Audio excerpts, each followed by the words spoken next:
তার মানে এখন ভাত কাপড় হবে, তাই তো? আর বিকালে লোকজন খাওয়ানো এসব মৎসব চলবে। আচ্ছা মা, আমায় বলে দাও এই অলক্ষণে মেয়েটাকে নিয়ে আর কি কি সেলিব্রেশন হবে? না সেরকম বুঝে আমি রাত করে বাড়িতে ফিরবো। বাবা রানা, হ্যাঁ দারুণ খেলা দেখাচ্ছিস কিন্তু। ভাইয়াজিকে মাথায় তোলা তোর ভাইয়ের হাত কাপড়ের অনুষ্ঠানের থেকে বড় হলো।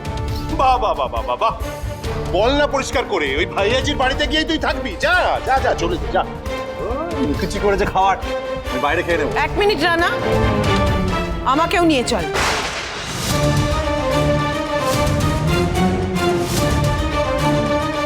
কি ব্যাপার মা? মা তুমি কোথায় যাচ্ছ? আমার কথা কেউ শুনবে না জানি। আমার নিজের ছেলেই আমার কথা শোনে না, বাকিরা আর কি করে শুনবে? মা, বউ ভাত হোক, নতুন বউকে নিয়ে আনন্দ করে ভাত কাপড়ের অনুষ্ঠান হোক। আমি বেরিয়ে যাচ্ছি এই বাড়ি থেকে, কারণ আমি চাই না বউ ভাত হোক। আমি এই বিয়েটাই চাই না। এই মেয়েটাকে নিয়ে কোনো আনন্দ অনুষ্ঠান হোক সেটাও চাই না। কিন্তু আমার কথা কে শুনছে? কেউ শুনবে না, তাই আমি এই বাড়িতেই থাকবো না। রানা, আমাকে নিয়ে চল, আমি এক্ষুনি বেরিয়ে যাবো বাড়ি থেকে। নিয়ে চল আমাকে।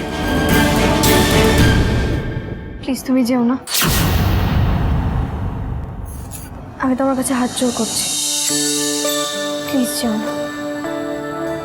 আমায় ঘিরে এ বাড়িতে কোনো আনন্দ অনুষ্ঠান হবে না। প্যাঁচা ঠাম্মি, বড় মা, থাক, এইসব রিচুয়ালসের কোনো দরকার নেই। আন্টি যদি এখান থেকে চলে যায় তাহলে সেই অনুষ্ঠান কি আনন্দের হবে? হবে না তো। তার চেয়ে সবাই মিলে একসাথে থাকলে সেটা অনেক বেশি আনন্দের। মা শুনলে শুনলে তুমি ঝিল্লির কথা? আমি বলছি ঝিল্লি আমাদের এই তেঁতুল পাতাকে একেবারে বেঁধে রাখবে, তুমি দেখে নিও। ঝিল্লি ঠিকই বলেছে ঠাম্মি, এখন এসব আনন্দ অনুষ্ঠানের কোনো দরকার নেই। এমনিও আমি অফিসে যাচ্ছিলাম, আর তাছাড়া তেঁতুল পাতাতে সবাই আনন্দ মজা করে একসাথে থাকে, সেখানে দাঁড়িয়ে যখন আমি এতগুলো মানুষকে ডিসঅ্যাপয়েন্ট করেছি তখন আমার মনে হয় না এসবের কোনো দরকার আছে। আচ্ছা, তাহলে বউ ভাত হবে না? না, আসুন রিজুকে বলে দিস যেন তাড়াতাড়ি অফিসে চলে আসে। আমাকে অফিসে নামাতে পারবি নাকি এখন তাতেও তোর আপত্তি আছে? মা, ঘরে যাও প্লিজ, প্লিজ। দাঁড়াও দাদু ভাই, তোমার মা জুলুম করে বউ ভাতের অনুষ্ঠানকে আটকাতে পারে, কিন্তু ভাত কাপড়ের অনুষ্ঠানকে তো আটকাতে পারে না। এটা একটা রীতি নিয়ম, তাছাড়া এটা সংসারের কল্যাণ অকল্যাণ দেখে। আমি বুঝতে পারছি না, এই হঠাৎ করে ঘাড়ে চেপে বসা মেয়েটার দায়িত্ব তো অলরেডি ঋষি নিয়ে রেখেছে, আবার লোক জানিয়ে ঘটা করে চারটে অনুষ্ঠান করে দায়িত্ব নিতে হবে কারণ তো এটাই বুঝতে পারছি না। হ্যাঁ সেই তো। চুপ, সবাই চুপ করো, এত কথা আমি শুনতে চাইনি। মেজ বৌমা, কাল রাত্রিতে তুমি আর তোমার ননদ নীলা দুজনে তো খুব কড়াকড়ি নিয়মে চলাছিলে, তাই না? কেন দিল্লিরে দাবাইয়া রাখবা, তাই তো? ভাত কাপড়ের বেলায় অন্য কথা। হ্যাঁ,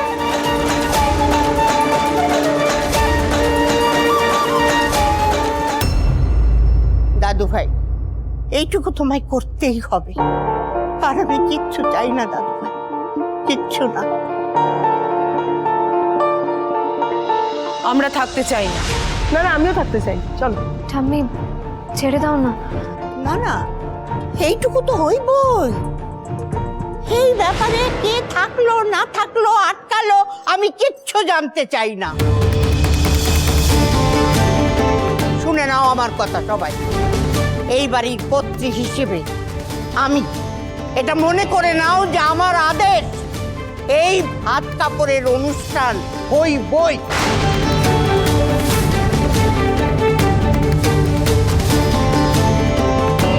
ভাত কাপড়টা তো একটা আচার নাকি? মেজো, তুই আর বাধা দিস না। আর ঠাকুরজি, তুমি আর অশান্তি বাড়িও না। हाँ सही बात बोले। ए ऋषि तू भात कपूर दे दे। হ্যাঁ, দে দে দে দে দে দো বললেই হোগা, শিখানা হোগা না। আয় আমার সঙ্গে।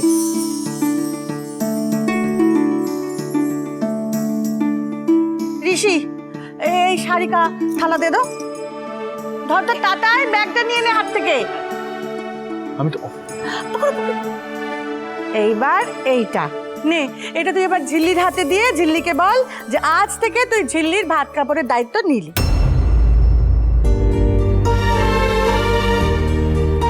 আমাকে দয়া দেখালেন তো, একা একটা মেয়েকে উদ্ধার করে দয়া করলেন।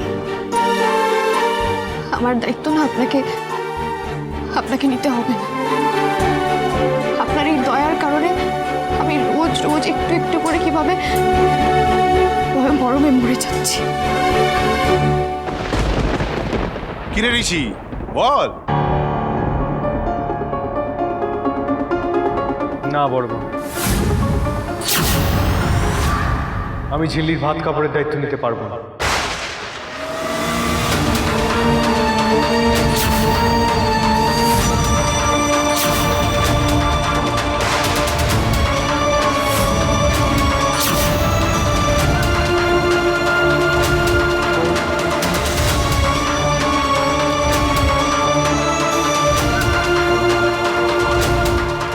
মেজবতী, ঠাকুর মুখ তুলে চেয়েছেন গো।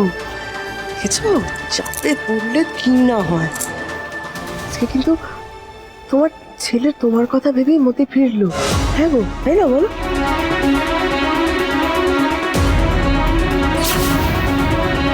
দাদু ভাই, এ তুমি কি বলছো?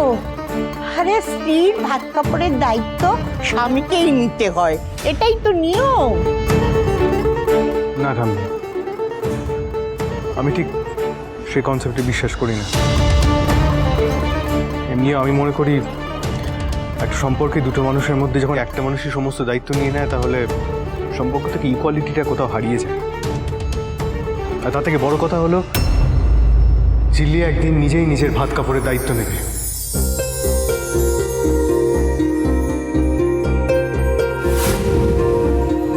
স্বাবলম্বী হয়ে নিজের পায়ে দাঁড়িয়ে।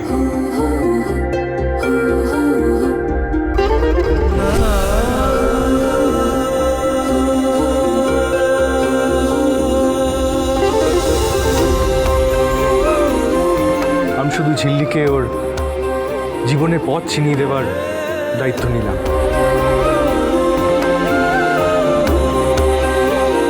লাইফ কোচ হয়ে লাইফের আপস অ্যান্ড ডাউনস ন্যাভিগেট করে কী করে ইন্ডিপেন্ডেন্টলি চলা যায়, সেটা গাইডেন্সের দায়িত্ব নিলাম।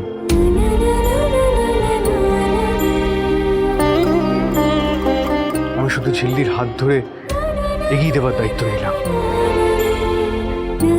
যাতে একদিন ও নিজেই নিজের জোরে ডানা মেলে উঠতে পারে।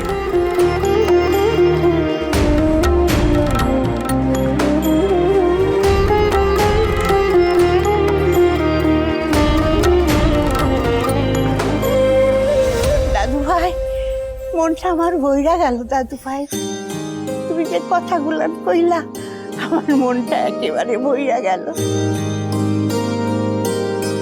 মেজ বৌমা, কেউ যদি ভাবে সে ভালো হইব, তারে কেউ আটকাইয়া খারাপ করতে পারে না। আর একটা কথা জানো তো দাদু ভাই, আজ আমার মেজ খোকার কথা খুব মনে পড়ছে।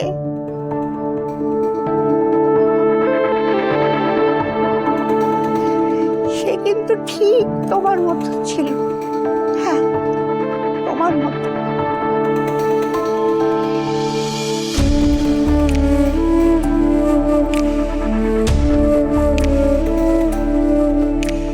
মানুষটা এমন ধাঁধার মতো কেন কৃষ?